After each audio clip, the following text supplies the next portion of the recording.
ভারতের ডম্বুর ও গজলডোবা বাঁধ খুলে বন্যা সৃষ্টির প্রতিবাদে এবং ন্যায্য পানির হিস্যার দাবিতে বিক্ষোভ সমাবেশ করেছে বৈষম্য বিরোধী ছাত্র আন্দোলন শাবিপ্রবি।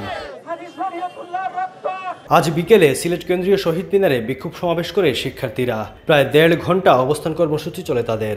এ সময় বন্ধু না শত্রু, শত্রু হাসিনার বন্ধু আমাদের শত্রু, তুমি কে আমি কে, আবরার আবরার, কে মেরেছে স্বৈরাচার স্বৈরাচার, এরকম বিভিন্ন স্লোগান দেন শিক্ষার্থীরা। বক্তারা বলেন, প্রতিবেশী রাষ্ট্রের সঙ্গে সুসম্পর্ক শান্তির জন্য অপরিহার্য, কিন্তু এই সুসম্পর্ক হতে হবে দ্বিপাক্ষিক।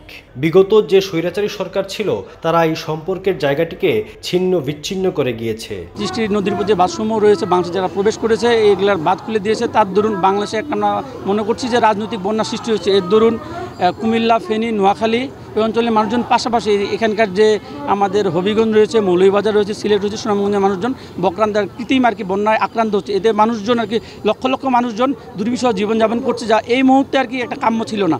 যেহেতু তাদের যদি পানি বেশি হয়ে থাকতে পারে, তারা আমাদেরকে বলতে, আমরা যদি সতর্কতা অবলম্বন করতেন তাহলে আমরা ক্ষয়ক্ষতিটা কিছুটা সাধন করা যেত। তারা দাবি করে তারা আমাদের বন্ধু রাষ্ট্র, কিন্তু তাদের প্রত্যেকটি আচরণে মনে হয় তারা বাংলাদেশের সবচেয়ে বড় শত্রু।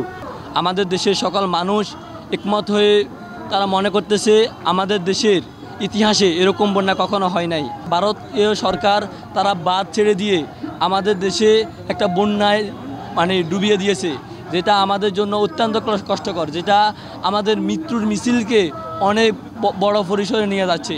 ঠিক সেই সময়ে বাংলাদেশের মানুষ ক্ষোভে বিক্ষোভে ফেটে পড়ছে। ভারতের যে রাজনীতি আপনারা জানেন, ঐতিহাসিকভাবে কখনোই ভারত বাংলাদেশের মুখে বন্ধু বললেও তারা কখনোই আমাদের বন্ধু ছিল না।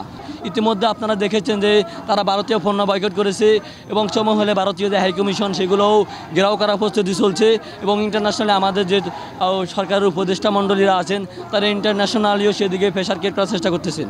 তো আমাদের যদি ভারত সেই বাদ যদি তারা বন্ধ না করে দেয়, কৃত্রিম বন্যার জন্য তারা যে ধরনের কাজগুলো করছে সেগুলো যদি বন্ধ না করে, এদেশের মানুষ পরবর্তীতে আরও বৃহত্তর কর্মসূচি নেবে। প্রয়োজন এদেশের মানুষকে যদি এভাবে মেরে ফেলা হয়, এদেশের মানুষ যুদ্ধ করে, এদেশের মানুষ যুদ্ধ করতে জানে, যুদ্ধ করে হইলেও টিকে থাকবে। ভারতকে পরিষ্কারভাবে বুঝতে হবে, আমাদের অশান্তিতে রেখে ভারতের শান্তিতে থাকার কোনো উপায় নেই। মোদী সরকারকে বুঝতে হবে, সে কি হাসিনার বন্ধু হয়ে থাকতে চায় নাকি বাংলাদেশের বন্ধু হয়ে থাকতে চায়। সে যদি শেখ হাসিনাকে বন্ধু হিসেবে বেছে নেয়, তাহলে বাংলাদেশের জনগণকে তার শত্রু হিসেবে বেছে নিতে হবে। আবুল হাসনাত, DSM।